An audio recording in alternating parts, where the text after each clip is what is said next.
You think you compare yourself because you lack confidence, because your self-esteem is low, because social media is manipulating your mind, and this is what you think is ruining your life. In 1513, Niccolò Machiavelli was living alone in a small farmhouse outside Florence. He had just been tortured. His wrists were tied behind his back, ropes were fastened to his arms. Then he was hoisted into the air and dropped again, until his shoulders tore from their sockets. The charge? Conspiracy against the state. The truth? He understood how power worked too well, and while he sat there, broken, exiled, stripped of everything, he did not ask himself, "Why do they hate me?" He asked, "Where do I actually stand?"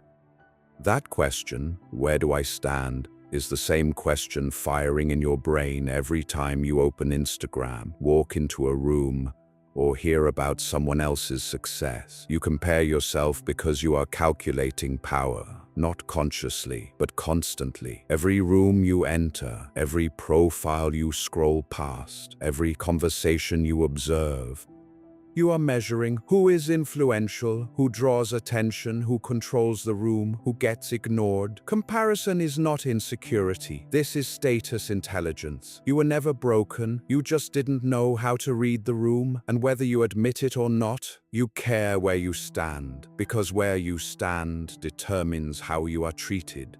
Machiavelli understood something modern people pretend doesn't exist. Life is not built on justice, not on kindness, but on hierarchy. Before the torture, Machiavelli was one of Florence's most respected diplomats. He had met with kings. He had negotiated even with the Pope. He had closely studied every power player in Europe. And what did he learn from his observations? That every one of them, king, cardinal, general, was constantly analyzing the room, not to look for enemies, for rank. In every group there are decision-makers, influencers, followers. Machiavelli discovered this. Those who survived, those who kept their heads, were the ones who read the room most accurately. Those who misread their position, they found themselves where Machiavelli was hung, on the rope. You compare yourself not because you are weak, you compare because you are misanalyzing power. In politics, this gets you eliminated. In business, replaced. In relationships, overlooked. Comparison is your nervous system asking, where am I in the structure? Friedrich Nietzsche understood the other half of this equation even better. At 24, he was a professor. At 27, a published philosopher. At 44, he collapsed in the street. He threw his arms around a horse being beaten by its owner and wept. He spent the last 11 years of his life without his sanity. Not because he was weak, because he built his identity on being the brightest mind in the room, and the room kept changing. You were never someone who lacked confidence. You were unpositioned. Before his collapse, Nietzsche wrote about the will to power. Not the desire to crush others, as most people misunderstand, but the drive to expand yourself, to feel significant, to feel your existence advancing. Here is the part no one tells you. You are not suffering because others are ahead. You are suffering because you built your identity on being ahead. The moment someone surpasses you in the only arena you rely on, intelligence, ambition, discipline, your ego doesn't just get bruised, it goes into emergency mode because you gave it no alternative exit. The ego does not want to grow, it wants to be seen, it wants to win. And when it cannot win, it collapses, cannot adapt, cannot evolve, looks for someone to blame, resentfully withdraws, denies reality. This is not weakness. This is what happens when you let the ego step in front of the will. Nietzsche's identity was inside external perception. When the perception cracked, he cracked. You do not have to make the same mistake. This would have horrified Machiavelli. For most of human history, your comparison pool was small. Your home, your workplace, your city, maybe a few hundred people. Your brain evolved for that. Now what happens when you open your phone? In 10 seconds, your nervous system sees the hedge fund manager's wealth, the fitness model's 10-year physique, the influencer's flawless social life. You are being compared to the top 0.01% elite simultaneously. Your brain does not know this is an illusion. It assumes, I am surrounded by people superior to me. This pushes you into endless discouragement, and it distorts your calibration.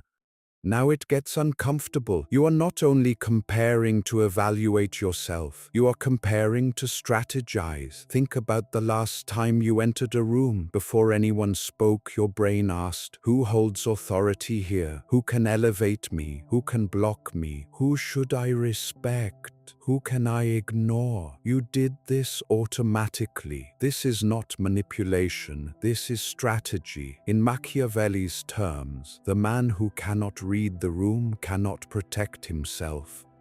Comparison hurts when it threatens identity. If you tied your identity to being the smartest, the most attractive, the most successful, and someone surpasses you there, your ego panics because your inner throne has no exit route. Most people react emotionally to comparison, jealousy, resentment, anger. But envy gives you data. Wherever you feel envy, your will is alive there. Machiavelli would say, do not suppress it, interrogate it. You have seen them. No need to prove themselves. No strain, just themselves. Nietzsche called this the sovereign individual, not someone who denies hierarchy, but someone who does not tie identity to it. He chooses his game. The room does not define him.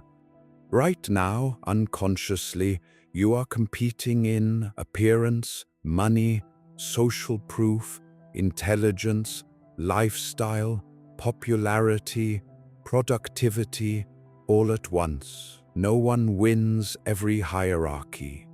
Your problem is not that you are behind. Your problem is that you are everywhere. Machiavelli would call this dispersed power error. An army defending every border defends none. Choose one game, build there, burn the rest. Constant comparison without building anything. When this happens, your behavior shifts. You over-explain, you seek approval, you perform instead of develop competence, you avoid eye contact. And the most frightening part, status is not announced, it is felt. Comparison is not your enemy. Poorly managed comparison is your enemy. Ask this instead. Am I better than them? Say this instead of this. What do they have that I don't? Or instead of this, I am so far behind. Say this. In which game am I behind? And is that even my game? Use the data. Do not drown in it.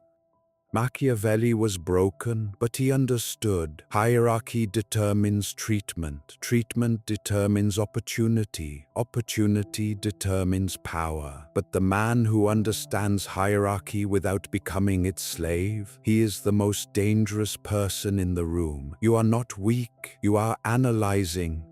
The question is, will you use it to rise or to resent? Because every time you look, you choose. Most resent, few study the data and ascend. Machiavelli chose this on his farm. The real question, in that moment after you look, what will you do? Most people won't even watch this far. But if you did, what are you waiting for to take action? Start now. Hit the subscribe button below and like for more content like this. Most people won't do it anyway. That's exactly how the system works. Mindferal.